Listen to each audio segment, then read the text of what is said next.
Hoy estamos aquí en este segundo Congreso de Neurorehabilitación. Hoy vamos a cambiar un poquito la temática de lo que hemos estado viendo, pero todo lleva una consecuencia, todo es una cadena. Quisiera empezar contándoles un pequeño cuento. Como empiezan todos los cuentos, había una vez una mujer que se despierta, se ve frente al espejo y se queda viendo y de repente se da cuenta que tiene 3 cabellos.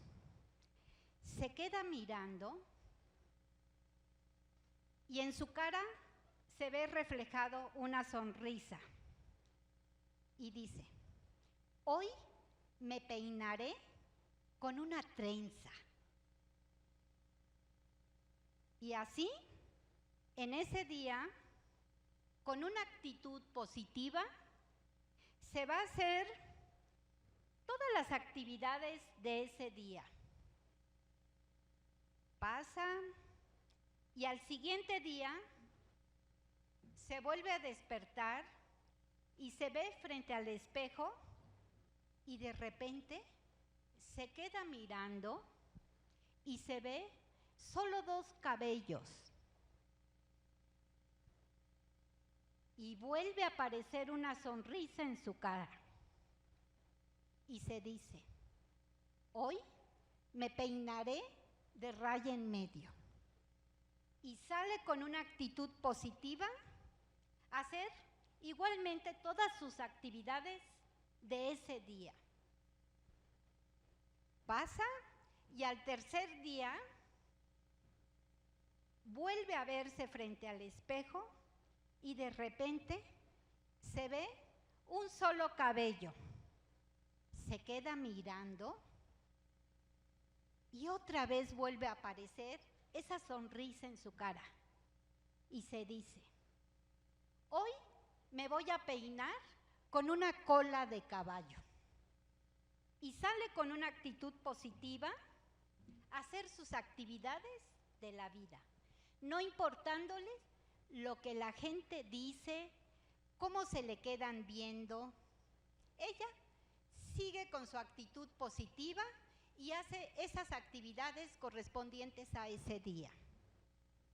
Pasa el cuarto día y de repente se ve frente al espejo y no tiene ningún cabello. ¿Y cuál creen que fue su reacción? ¡Oh! Ya no me voy a tener que peinar. ¡Bravo, bravo!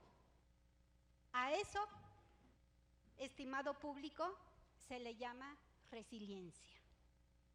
No me voy a quejar por lo que tengo si tengo una actitud positiva. Si soy una persona que realmente me quiero como soy. La resiliencia viene del campo de la física, ese término. ¿Y qué significa? David.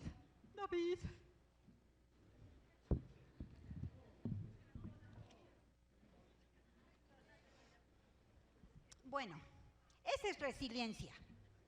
¡Qué caray! Vamos a iniciar, antes de hablarles del término de la física, con 3 preguntas que espero se puedan o ustedes puedan haber contestado a lo largo de esta ponencia.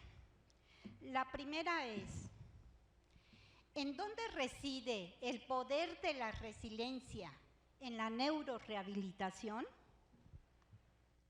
¿Por qué algunas personas son resilientes y otras no lo son?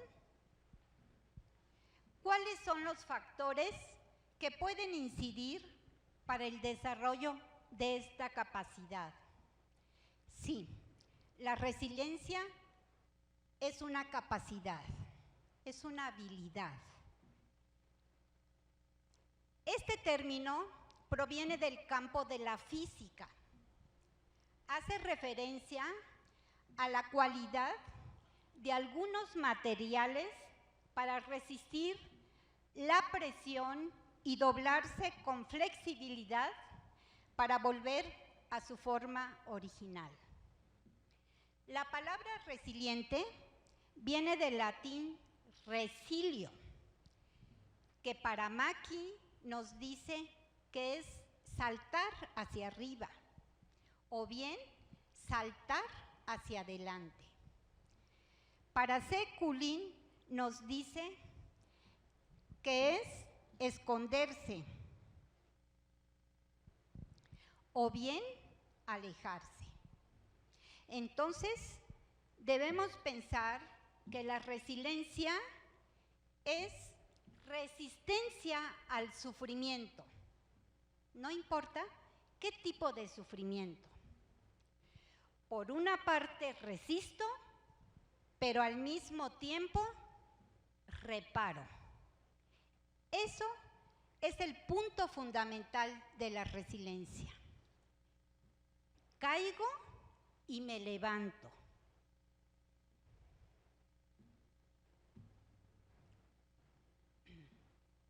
No sé si le aprieto muy fuerte o... Hoy en día, la resiliencia es un tema quizá de moda, pero en los 40 muchos investigadores se preguntaron ¿por qué algunos soldados después de la Segunda Guerra Mundial regresaban y algunos tenían la capacidad de adaptación para regresar a su familia, para volver a trabajar, para fomentar relaciones sociales, relaciones afectivas? Tenían un control de sus emociones. Punto importante para después volverlo a retomar. Pero otros, los mismos investigadores se daban cuenta que no era así, no tenían una capacidad de adaptación. Por lo tanto, esos soldados llegaban a ser drogadictos, a la depresión,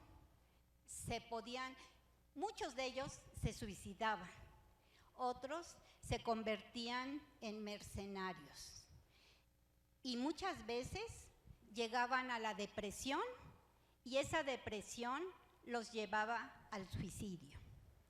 Al mismo tiempo, se hicieron investigaciones por esos mismos años en niños y niñas, en niños con problemas de violencia intrafamiliar o bien niños en estado de pobreza. Y estos investigadores, cuando hicieron esa investigación, la hicieron por muchos años y descubrieron que muchos de esos niños y niñas sí tenían la capacidad de adaptación y eran jóvenes y adultos que eran productivos, que habían logrado tener una familia, que habían logrado tener relaciones afectivas y que dentro de todo eran felices.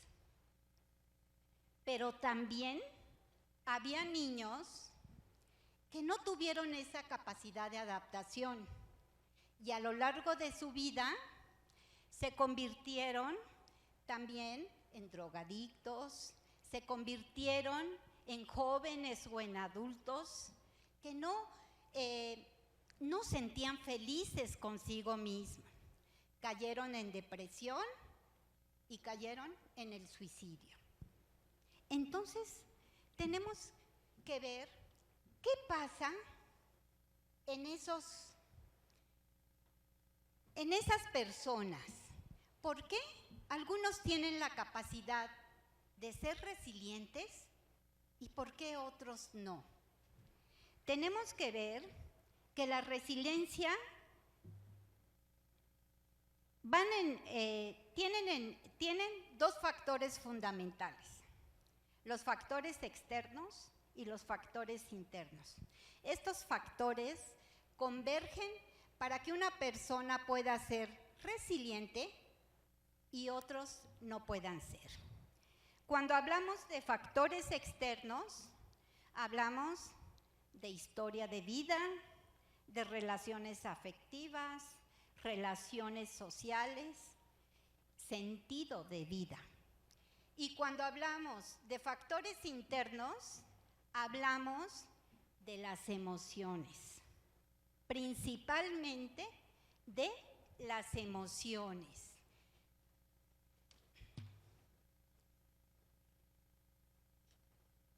Vemos pues que de acuerdo a todas las investigaciones que se han hecho, su servidora cree y piensa que la resiliencia es la capacidad que tiene el ser humano de reponerse de situaciones que le pueden causar conflictos en las diferentes esferas: biológicas, psicológicas, físicas y espirituales. Hemos escuchado anteriormente la importancia de trabajar con nuestros pacientes y verlos como personas, en donde converge desde la psicología verlos como un ser biopsicosocial y espirituales o trascendentales. La importancia, entonces, que tiene la resiliencia es qué capacidad tienes de salir adelante de los obstáculos que te ponga la vida. Y no hablo nada más, jóvenes, de pacientes. Hablo de cada uno de ustedes. Espero que se pregunten, ¿qué capacidad tengo yo de salir adelante si me tocó vivir en un ambiente en donde mi nivel económico es bajo, en donde todos los días tengo que tomar un camión, 2 camiones, etcétera? ¿Qué puedo hacer para no dejarme vencer? Y que si yo tengo un sentido de vida, ser capaz de lograr, de vencer esos obstáculos. Si tengo una piedra enfrente, hay muchas alternativas, pero para eso me tengo que conocer. Tengo que conocer mis emociones, tengo que saber qué tanto me quiero a mí mismo. A veces, y lo he platicado en clases, parece irrisorio que te diga, es que tienes que quererte, tienes que aprender a quererte. No es fácil, porque el aprender a quererme, tengo que hacer una autorreflexión, una introyección, y tengo que ver cuáles son mis debilidades y cuáles son mis fortalezas. Y eso, si yo lo reconozco, van a ser estrategias que yo puedo tener frente a algún obstáculo. Y eso me va a ayudar cuando yo esté frente a mi paciente, que lo vea, no nada más, como decía el doctor Cubillo en su ponencia, como un número de expediente o un número de cama. Lo tengo que ver como una persona que siente, que a lo mejor pues hasta siente allí esas emociones con su fisioterapeuta, con su gerontólogo, con su terapeuta ocupacional o su terapeuta de lenguaje. Tengo que darme cuenta que esa persona está viva.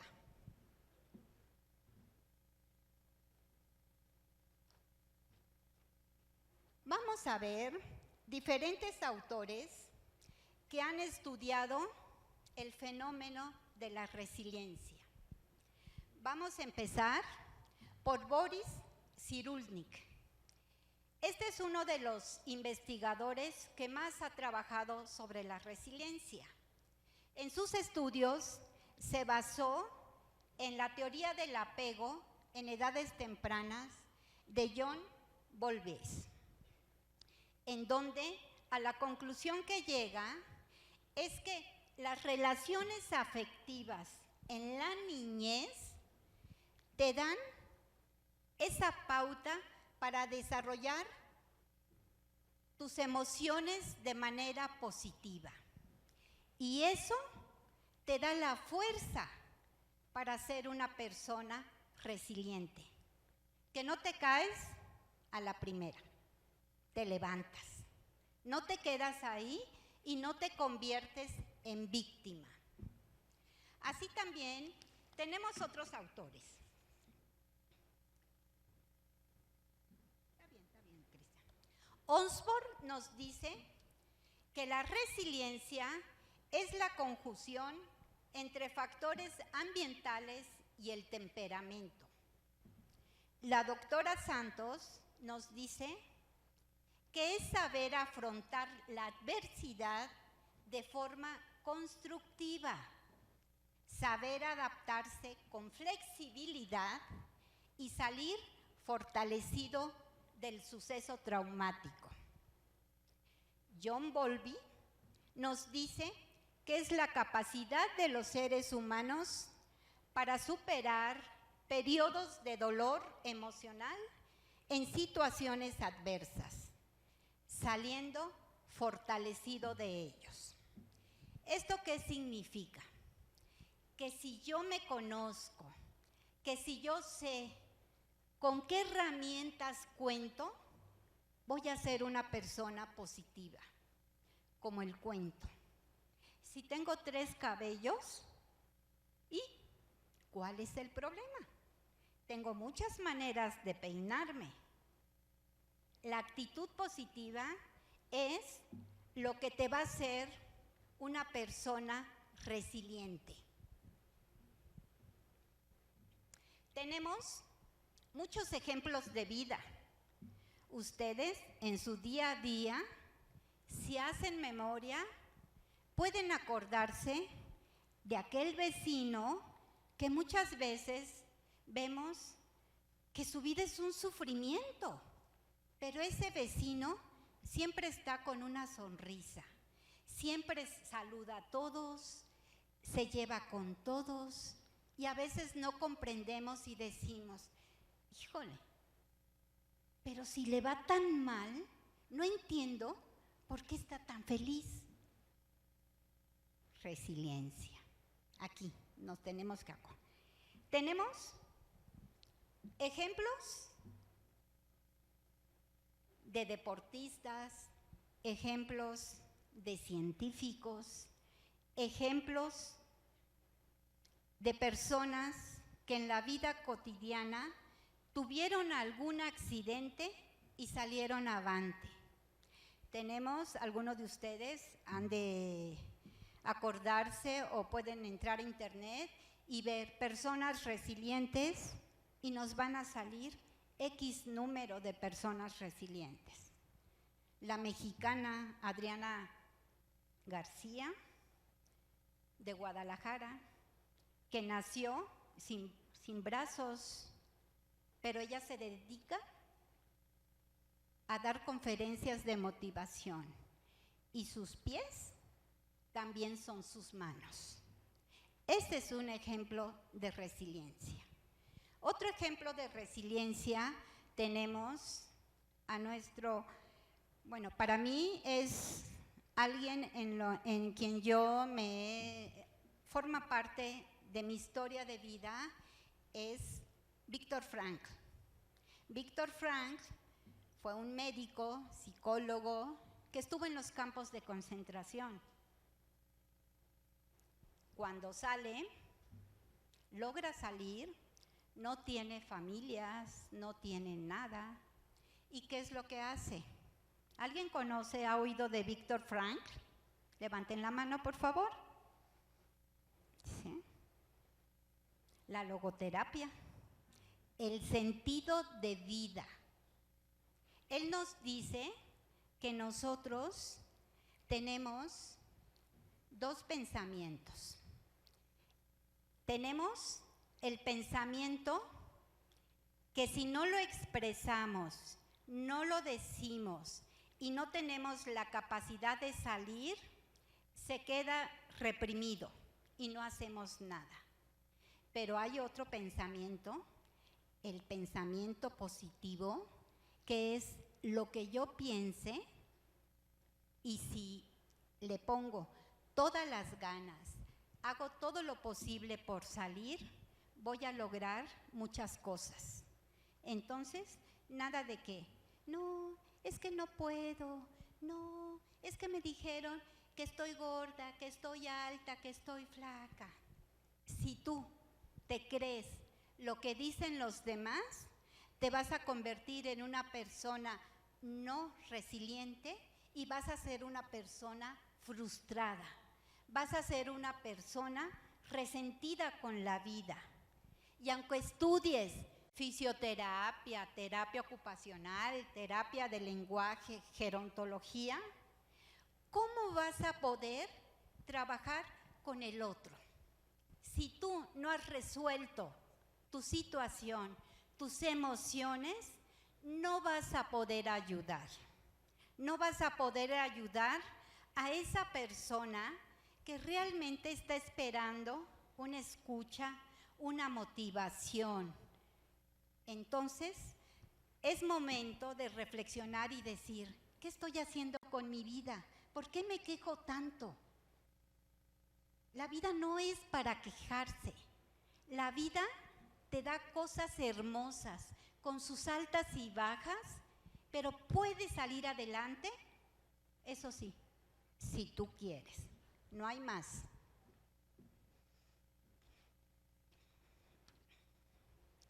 Entonces, debemos preguntarnos, ¿todas las personas tenemos la capacidad de ser resilientes? ¿Qué opinan? Por supuesto que sí, por supuesto que sí. Todo es cuestión de actitud. Todo es cuestión de que lo desee. Todo es cuestión de que me lo proponga y de que tenga un sentido de vida. La resiliencia es una habilidad para desarrollar la capacidad, ¿sí? Para desarrollar esta capacidad, pero es personal, es individual. No es porque el otro hizo esto, yo voy para acá. No. Y todo es a su ritmo. Muchos investigadores dicen que hay una parte fundamental en la niñez de tener una figura significativa para poder a la larga desarrollar esta capacidad. Y la figura significativa no necesariamente es papá o mamá, no. La figura significativa es aquella persona que te escucha, que te apoya y que te quiere. Te da afectividad. Van Stendhal nos dice que la resiliencia es la resistencia frente a la destrucción. Es decir, es la capacidad de proteger a la propia identidad bajo presión. ¿Tengo algún problema? Tomo aire, pienso y veo qué alternativas hay. Pero también es la capacidad de forjar un comportamiento vital positivo frente a las circunstancias difíciles. Cuando yo estaba leyendo esto, me vino a la mente, pues, los sismos que desgraciadamente nos han perseguido, yo me acuerdo del 85 y de aquí para el Real. Podemos ver que hay personas que perdieron todo, sus casas, cuestiones materiales, todo. Pero hoy los ves y son personas que salieron, que subieron, que brincaron hacia arriba. Son personas que quizá hoy tienen su casita, tienen su trabajo, y esas son personas resilientes. En cambio, hay personas que quizá no perdieron todo, pero se convirtieron en víctimas y ya no pudieron salir.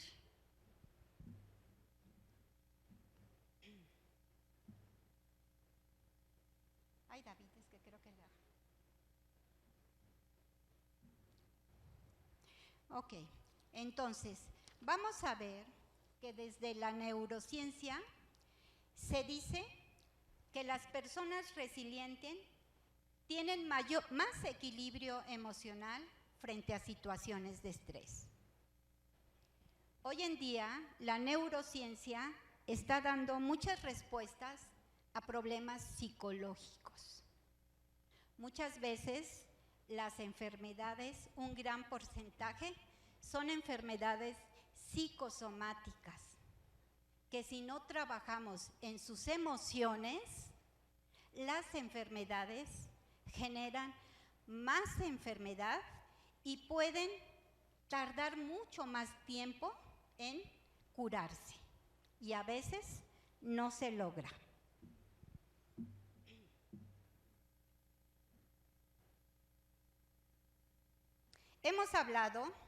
Hemos escuchado más bien del modelo transdisciplinario. Y aquí también hemos escuchado que se habla de la plasticidad cerebral. La plasticidad cerebral hoy en día también forma una parte muy importante para el desarrollo de la resiliencia. Hoy en día hay muchas investigaciones que hablan de la importancia de esa relación entre profesionales de la salud y las personas que presentan alguna enfermedad. Hay una investigación que habla en el ambiente intrahospitalario en personas con depresión. Y de acuerdo a esa investigación, se llegó a la conclusión de que las personas que tenían depresión, si el médico, ahí hablaban exclusivamente del sector pues médico, ¿no? Si el médico o las enfermeras se acercaban a la persona y nada más le preguntaban por su enfermedad, cómo se sentían, el paciente tardaba mucho más tiempo en salir de su depresión. En cambio, si ese profesional de la salud tenía una relación empática con esa persona tardaba menos en salir de su enfermedad. ¿Y esto a qué nos lleva? Que efectivamente el modelo transdisciplinario tiene que ver con la persona, las necesidades de la persona. No me puedo abocar nada más a trabajar el miembro que no le funciona y olvidarme si tiene familia, de dónde viene, qué es lo que necesita. Entonces, jóvenes, es importante que veamos más allá del paciente, que veamos a la persona y que tengamos en mente que debemos de tener una relación empática, porque esa relación empática muchas veces va a hacer que tus pacientes tarden mucho menos en recuperarse, porque te estás interesando en ellos. Y eso a los pacientes les da estrategias para salir adelante. Y esas estrategias también forman parte de la resiliencia.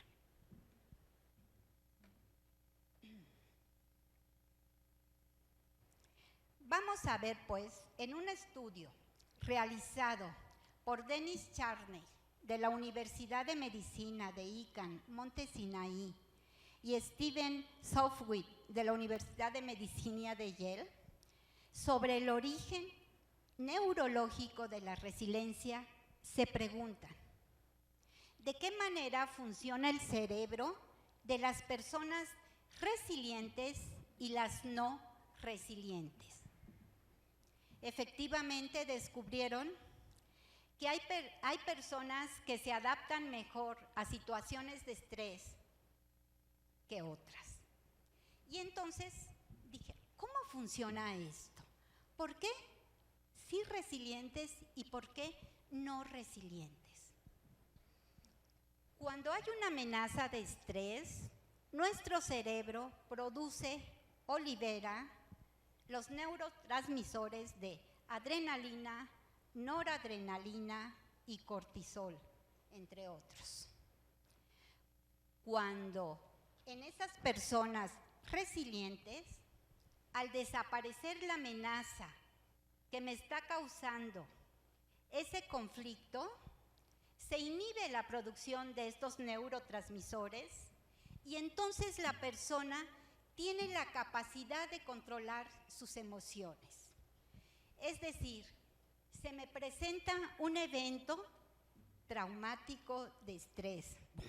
Empiezan a liberar estos neurotransmisores, pero a la vez tengo la actitud positiva de poder hacerle frente a estos problemas, a esta situación de estrés, y entonces es cuando empiezo a controlar mis emociones y puedo salir de ello.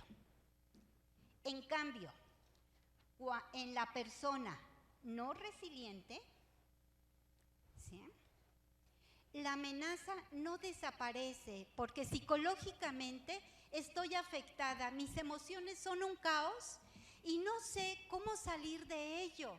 Y mientras yo estoy pensando, estoy ansiosa, estoy estresada, se siguen produciendo estas hormonas. Y al seguirse produciendo estas hormonas, ¿qué pasa? Que no tengo el control de mis emociones y eso me lleva a enfermarme. Esto me lleva a depresiones, a la ansiedad, a sentirme que el mundo me está atacando y no puedo controlar esto. Pero también encontramos, en estos estudios, se encuentra personas resilientes van a hacer uso de la hormona de la dopamina, que es la hormona de la recompensa y la gratificación. Es decir, si me encuentro frente a un evento traumático y ya logré controlar mis emociones, entonces me voy a sentir bien y voy a decir, lo logré, soy otra, para adelante. Pero en personas no resilientes, cuando tienen ese estrés crónico y la ansiedad día tras día, ¿qué pasa en nuestro cerebro? Que deja de liberar la dopamina. Y entonces, ¿qué pasa? Tenemos dificultad para actuar con resiliencia. Nos quedamos ahí y nos venimos abajo. Esto puede ser en situaciones de enfermedad, puede ser en situaciones de la vida cotidiana, en donde si no hacemos conciencia de lo que nos pasa, podemos convertirnos en unas personas no resilientes.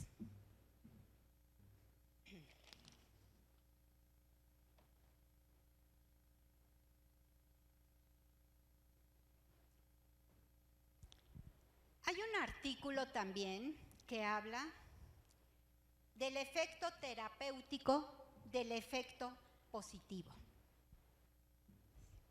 La importancia que como profesionales de la salud debemos trabajar en nosotros mismos y en nuestros pacientes.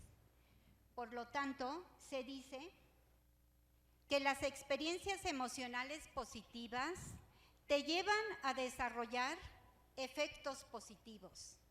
Y estos efectos positivos te dan la pauta para desarrollar estrategias para afrontar dificultades.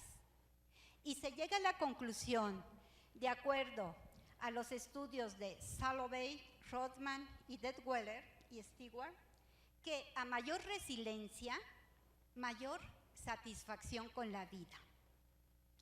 Mayor resiliencia no quiere decir que siempre esté feliz, no, sino que sé afrontar los problemas que tengo y puedo salir adelante de ellos, no importando, ¿sí?, cuánto tiempo pase.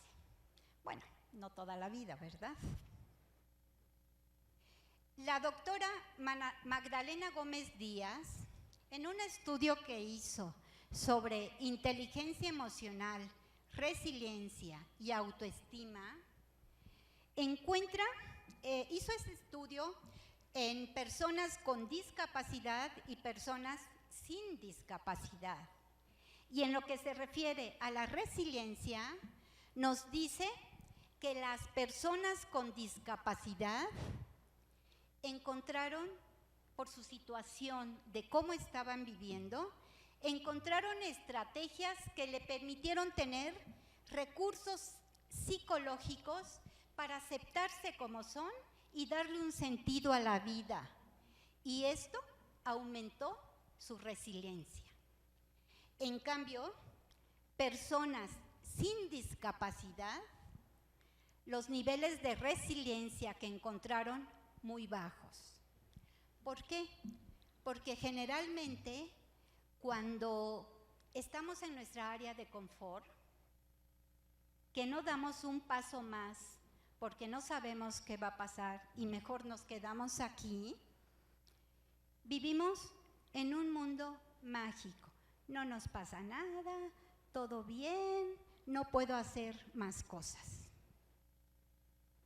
Pero en un momento dado, cuando se enfrentan a una situación traumática, ¿qué creen?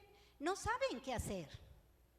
Y esto, cuando yo lo estaba leyendo, me llegó a la mente los recuerdos de cuando somos mamás de niños pequeños. No, se va a caer y corremos para que no se caiga. No, es que no se puede lastimar. Mi papá decía, mis hijas son mamás gallinas, siempre andan apapachándolos. Y entonces nuestros hijos van creciendo, pero siempre estamos ahí. Bueno, nos volvemos las mamás, pues súper niñas, hoy en día la Mujer Maravilla. Pero ¿qué pasa cuando se van y se enfrentan a situaciones que deben resolver ellos mismos? No saben qué hacer. Eso pasa muchas veces con algunos de ustedes, alumnos, que salieron de su nidito, salieron de su hogar para venir a vivir solos. Y hoy saben que no hay comida calientita, que la ropa, que si me alcanza el dinero o no. Y de repente no sé qué hacer. Hasta que después de un tiempo te das cuenta que tienes herramientas para volverte una persona independiente y que sí lo puedes hacer, pero hay que aprender. Entonces, vamos a descubrir que la resiliencia sí se aprende. Michael Ungas, fundador y director del Centro de Investigación para la Resiliencia en la Universidad Dalhousie en Halifax, Nueva Escocia, Canadá, dice: si nos hemos repuesto de la adversidad, significa que hemos desarrollado un conjunto de mecanismos de superación. Sabemos cómo pedir ayuda o que el trago amargo pasará. También nos dice que con los años las personas resilientes desarrollan la fortaleza mental que les permite enfrentar lo que les depare la vida. Aprenden a tolerar, incluso a vivir con alegría las circunstancias poco favorables. Para terminar, quiero decirles, la resiliencia es una habilidad y por lo tanto una capacidad que podemos desarrollar y entrenar a cualquier edad.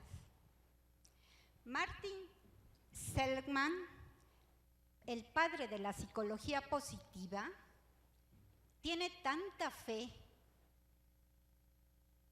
en cree que la resiliencia sí se aprende y por lo tanto ha hecho programas en diferentes escuelas primarias para que los niños aprendan a ser resilientes. ¿Y qué creen? Ha tenido mucho éxito.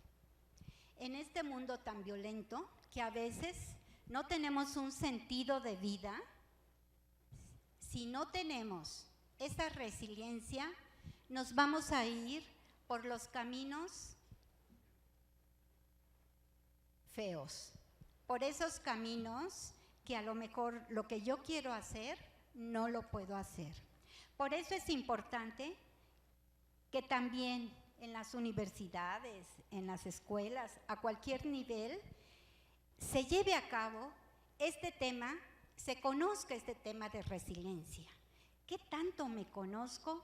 Y tenga la edad que tenga, puedo desarrollar esa capacidad y los años que me queden, ser felices. También, si nosotros podemos controlar nuestras emociones, nuestro cerebro será capaz de tener un equilibrio neuroquímico para enfrentar el estrés y situaciones traumáticas.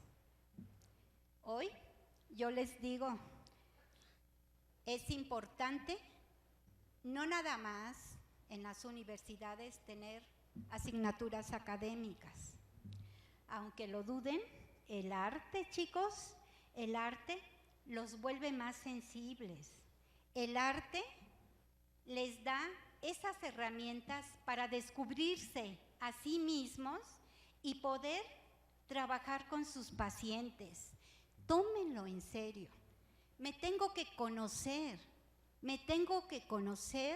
para poder lograr lo que yo quiera, para ser una persona resiliente y a pesar de los obstáculos que tenga, salir adelante. La resiliencia necesita armonía y equilibrio interno. Si yo estoy bien conmigo misma, lo voy a proyectar y voy a estar bien con los demás. Pero si siempre estoy peleada con el mundo, entonces, ¿qué es lo que voy a transmitir a los demás? ¿Cómo voy a ser un profesionista excelente si no me reconozco, si no me valoro, si mi autoestima está por el suelo? Tenemos que trabajar en ellos, alumnos y docentes. No importa la asignatura que dé, pero si yo me preocupo por ti y te escucho, eso cambia la diferencia en el joven.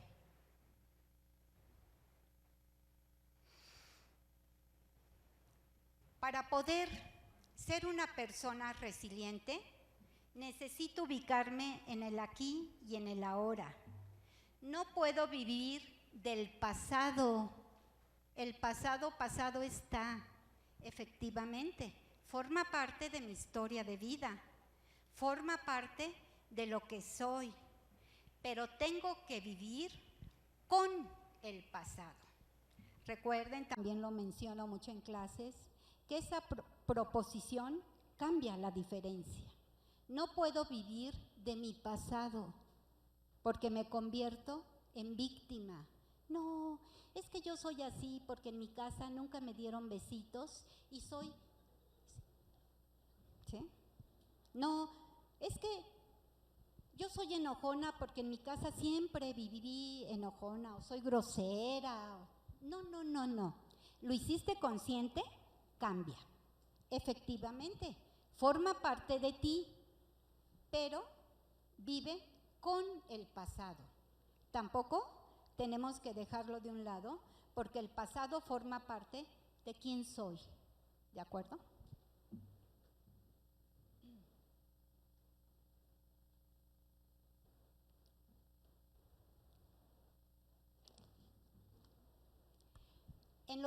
En los diferentes estudios se ha llegado a la conclusión de que las personas resilientes tienen mayor oportunidad de enfermarse menos. Las personas no resilientes son las que con mayor frecuencia presentan problemas cardiovasculares. Esto me llamó mucho la atención porque en el número de artículos que leí, todos llegaban a esa conclusión, que las personas no resilientes tenían problemas de infartos, tenían mayores problemas cardiovasculares. Entonces, y se me hizo pues muy evidente que en todas estas investigaciones salen esos resultados. Y estas investigaciones están hechas en diferentes años, en diferentes escenarios, en diferentes edades. Entonces, es importante tomar en cuenta que debemos trabajar en nuestras emociones. La resiliencia también ayuda a disminuir el dolor. Si yo tengo la capacidad de aceptar lo que yo tengo, mi cerebro va a estar enviando, ¿sí?, señales positivas, y no quiere decir que no me duela, por supuesto que sí, pero va a ser más tolerable.